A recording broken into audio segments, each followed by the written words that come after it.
Check this out. I'm going to take a short detour on our usual path to tell you about this young man. Young man. You know, I think this gentleman is a couple of years older than me. Actually, I'm not sure. But anyway, I met Derrick Williams at a tournament, of course. In fact, of course, it was him and Bill Mallory that introduced us. Now, Sensei Williams was in his gi. And he was wearing, on his feet, he was wearing those sandals that I used to see in Black Belt magazine a lot. And also watching some of the Japanese films of Toshiro Mifune and other samurai Japanese films, you know what I mean. I think they were called getas.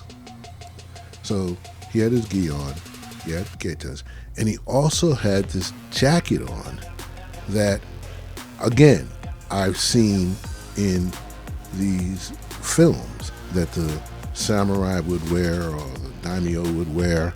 You know, that's what he was wearing as he was, you know, I think he was already warmed up and he was just waiting, you know, for his division to be called.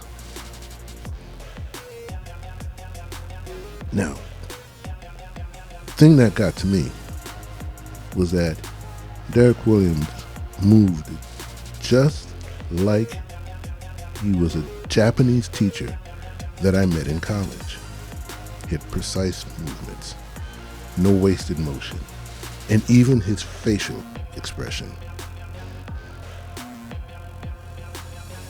Derrick Williams was all about business. Now, when he did his forms or he did his kata, I swore I thought I was watching a dark-skinned Japanese man. Yeah, and let me make this clear. There's an entire history about the Japanese and the Okinawans, or the Japanese Aborigines, or the Chinese and the Mongols, all about these Africans with high cheekbones, as they said, and that these Africans migrated from Africa over to Asia and ended up in various parts of the continent. But we're not going to get into that now, but just keep that in the back of your head. My point is that Sensei Derrick Williams was all about business. And he looked just like, in my opinion, somebody born and raised in Japan had been taking karate all their life, and they were doing a form, or they were doing a kata. Now, I think he took grand champion at that event, and seemingly for the next few years, I think he took either first place or grand champion at most of the open tournaments in the tri-state area that, you know, I'd happen to go and see.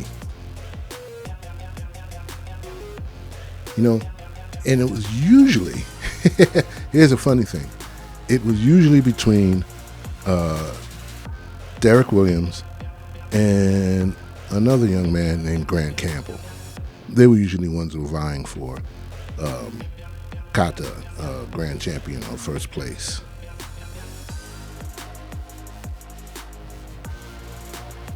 I even wrote an article about him for one of the magazines when I compared him to Michael Jordan.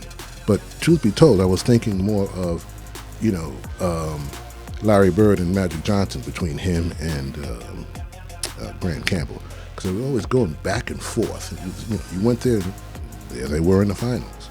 But in any case, one regret that I do have, that I did not have the chance to work with him back in New York.